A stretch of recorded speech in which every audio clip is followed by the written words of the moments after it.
CA foundation दिसंबर 2023 attempt golden attempt है, historic attempt है for CA foundation students in the history of CA course.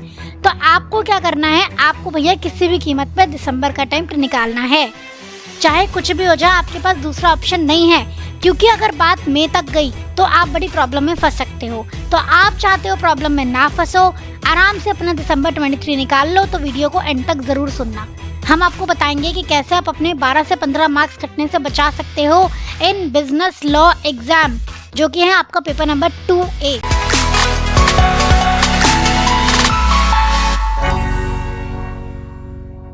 जय Shri Shyam students, कैसे हैं आप सब? आई होप आपकी तैयारी बहुत अच्छी चल रही होगी। तो अगर आप जानना चाहते हैं 12 से 15 मार्क्स अपने कटने से कैसे बचाएं, तो वीडियो को एंड तक जरूर देखना, और अगर वीडियो अच्छे लगे तो वीडियो को लाइक करो और फ्रेंड्स के साथ जरूर शेयर करो। हम बताने वाले हैं कि पार्टनरशिप एक्ट जो है आपका, जिसकी वेटेज है अराउंड 12 से 15 मार्क्स, उसके ऐसे कौन से पॉइंट्स हैं जिनको आपको ध्यान में रखना है, जिनमें आपको गड़बड़ नहीं करनी है, ताकि आप अपने क्वेश्चंस को प्रॉपर्ली अटेम्प्ट कर पाओ और अपने 12 से 15 मार्क्स कट होने से बचा पाओ। सबसे पहली चीज है कि बच्चे क्या करते हैं, बच्चे ये भूल जाते हैं कि भैया पार्टनरशिप फर्म चैरिटेबल एक्टिविटी नहीं कर सकती, दान पुण्य का काम नहीं कर सकती, क्योंकि पार्टनरशिप की डेफिनेशन में लिखा है कि बिजनेस ही कर सकती है। एंड बिजनेस हम उसे करते हैं जहां कहते हैं जहां पे प्रॉफिट मोटिव होता है। तो पार्टनरशिप फर्म बिजनेस के अलावा मतलब चैरिटेबल एक्टिविटी नहीं कर सकती है, कोई दान देना, चंदा देना, ऐसे काम नहीं कर सकती। ठीक है, मतलब charitable activity in terms of commerce, art, trade, इनको प्रमोट नहीं कर सकती। दूसरी चीज है कि एक्टिव पार्टनर जो होता है, जो बिजनेस में एक्टिवली इन्वॉल्व रहता है, उसे अपना नोटिस देना होता है at the time of retirement. सिर्फ एक्टिव पार्टनर को ही रिक्वायरमेंट है पूरे एक्ट में, और कहीं किसी और पार्टनर को रिक्वायरमेंट नहीं दी गई है। ठीक है, तो जब भी एक्टिव पार्टनर रिटायर होता है उसे नोटिस देने की जरूरत है। क्वेश्चन में बोला जाएगा स्लीपिंग पार्टनर है, रिटायर हो गया, नोटिस नहीं दिया, तो कोई परेशानी की बात नहीं है। एक और चीज भैया, डेथ के केस में नोटिस देने की रिक्वायरमेंट नहीं होती है, पार्टनर तो नहीं रहा ना, तो पार्टनर नोटिस कैसे देगा? तो डेथ के केस में पार्टनर को नोटिस देने की रिक्वायरमेंट नहीं होती है। वो नोटिस नहीं भी देता है तो भी बाद के एक्ट्स के लिए वो लायबल नहीं होता।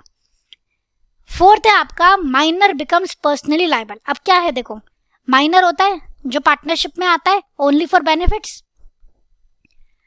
अब जब माइनर मेजर हो जाता है तो उसके विद इन 6 मंथ्स, या फिर जब उसे अपनी पार्टनरशिप का पता लगता है, विच एवर इज लेटर, वहां से 6 महीने आप गिनोगे, उसे ना अपनी कंसेंट देनी होती है। उसे बताना होता है कि वो पार्टनरशिप में रहना चाहता है या नहीं रहना चाहता। अगर वो नहीं बोल देता है तो ठीक है, ओके, चला जाएगा। पर अगर वो पार्टनरशिप में रहना चाहता है या फिर वो 6 महीने के अंदर नोटिस ही नहीं देता, तो क्या होगा, मान लिया जाएगा कि वो पार्टनर है। और मजे की बात, वो बाकी पार्टनर्स की तरफ पर्सनली लायबल हो जाएगा। यहां तक भी ठीक है, पर्सनली लायबल हो जाएगा since he was admitted as partner. जब से वो पार्टनरशिप में आया है, जब से वो बच्चा था, तब तक के सारे एक्ट के लिए पर्सनली लायबल हो जाएगा। ये बात आपको ध्यान रखनी है। ठीक है, तो माइनर जब पार्टनर या तो यस बोल दे कि हाँ मैं पार्टनर बनना चाहता हूँ, अभी भी कंटिन्यू करना चाहता हूँ मेजर होने के बाद, या फिर वो नोटिस ही ना दे तो भी वो ऑटोमेटिकली पार्टनर बन जाएगा, तो उसे फिर वो पर्सनली लायबल हो जाएगा since the date of admission. ये आपको ध्यान रखना है। नेक्स्ट पॉइंट आपका जो है वेरी इंटरेस्टिंग पॉइंट, कि भाई रजिस्ट्रेशन ऑफ फर्म जरूरी नहीं है। जब कंपनीज में क्या होता है, जब कंपनी बन रही है तभी रजिस्ट्रेशन कराना है। फर्म के केस में ऐसा नहीं है, आफ्टर इनकॉर्पोरेशन आप कभी भी रजिस्टर करा सकते हो। पर यह ध्यान रखना है कि जब आप केस कर रहे हो उसके पहले रजिस्टर करा लो। ऐसा नहीं है एक तरफ आपने किसी पे केस कर दिया और साथ साथ रजिस्ट्रेशन करा रहे हो, नहीं। अगर आपने ऐसा कर भी दिया तो पहले अपना केस वापस लेना पड़ेगा, फिर फर्म को रजिस्ट्रेशन कराना पड़ेगा, फिर वो वापस से केस फाइल कर सकती है। 6th point, only a registered firm can sue. ये बात आपको पता है, ऊपर वाले पॉइंट से भी हो गया है ये क्लियर कि रजिस्टर्ड फर्म ही स्यू कर सकती है। अब मेन मुद्दे वाली बात यहाँ पे ये है कि रजिस्टर्ड फर्म तो केस कर सकती है, पर जब फर्म केस कर रही होगी ना, तो उस टाइम जितने भी पार्टनर्स फर्म में होंगे जो मिलके, पार्टनरशिप फर्म क्या है, कलेक्टिवली जो पार्टनर है वही तो पार्टनरशिप फर्म है, तो सारे पार्टनर्स रजिस्टर्ड होने चाहिए ROF के पास, रजिस्ट्रार ऑफ फर्म्स के पास। कहने का मतलब ये है, आप एक एग्जांपल से समझो। सपोज एक फर्म में 3 पार्टनर है ABC, C की डेथ हो जाती है, बचे A और B। ये मिस्टर X पे केस करना चाहते हैं, कर सकते हैं? कर सकते हैं। कैसे? देखो, जिस दिन वो अब आप ये अज्यूम करो कि रजिस्टर्ड फर्म ही है ये। अब जिस दिन ये केस कर रहे हैं, कौन कौन पार्टनर है? ए और बी। दोनों रजिस्टर्ड है? यस, दोनों रजिस्टर्ड है, तो केस कर सकते हैं। एक और एग्जांपल लेंगे, 3 पार्टनर है ए बी सी, एक और आते हैं मिस्टर डी, ये एडमिट हुए हैं अभी, और जब मिस्टर डी एडमिट हुए हैं तो उसके बाद रजिस्ट्रार और फर्म्स को बताया नहीं गया और इनकी जो फर्म है वो रजिस्टर्ड है।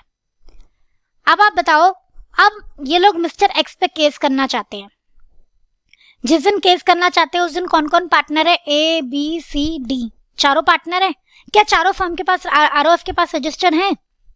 जी नहीं मैम, मिस्टर डी तो रजिस्टर्ड ही नहीं है, तो ये लोग केस नहीं कर सकते। तो आपको पहले अपने सारे पार्टनर्स को रजिस्टर कराना होगा, तभी आप केस कर सकते हो। तो बेसिकली कहने का मतलब है कि अगर किसी पार्टनर की रिटायरमेंट हुई है, डेथ हुई है, तो बाकी के पार्टनर्स तो रजिस्टर्ड थे ना, तब तो केस किया जा सकता है। पर अगर कोई नया पार्टनर आया है और उसकी इंटीमेशन अपने रजिस्ट्रार ऑफ फर्म्स को नहीं दी, तो फिर फर्म कलेक्टिवली केस नहीं कर सकती। पहले नए पार्टनर की डिटेल दो, उसका रजिस्ट्रेशन कर, मतलब उसका एडमिशन को रजिस्टर करवाओ, तभी आप केस कर सकते हो। इस पे बनता है बहुत इंपॉर्टेंट केस लॉ, अच्छे खासे मार्क्स का, तो इसको आपको बहुत अच्छे से ध्यान रखना है। बच्चे स्किप कर देते हैं इसको।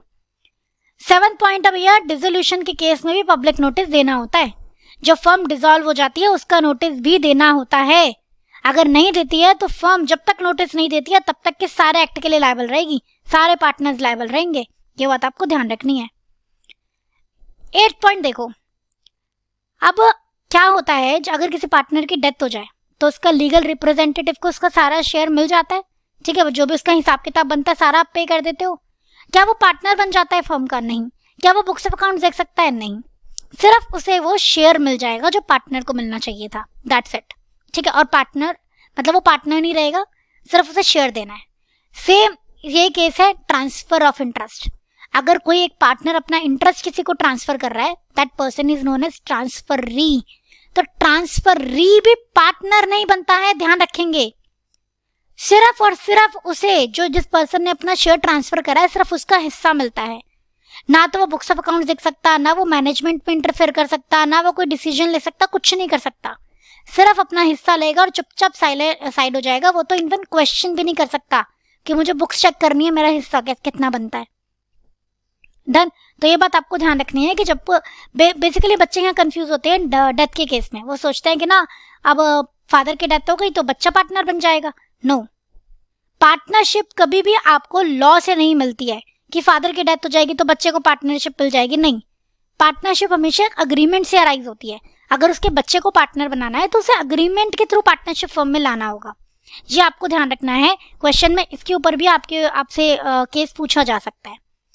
तो आपको ये सारी बातें पार्टनरशिप की मैंने आपको 8 पॉइंट्स बताए हैं, आपको ये सारे ध्यान रखने हैं। इनको नोट डाउन कर लेना अपने नोट्स के साथ, ताकि आप इनको रिवाइज कर सको, क्योंकि ये वो पॉइंट्स हैं जहाँ पे यूजुअली बच्चे कमिट करते हैं मिस्टेक, उनसे हो जाती है गड़बड़, क्योंकि प्रोविजन ही ऐसे घूम घूम के लिखे हुए हैं।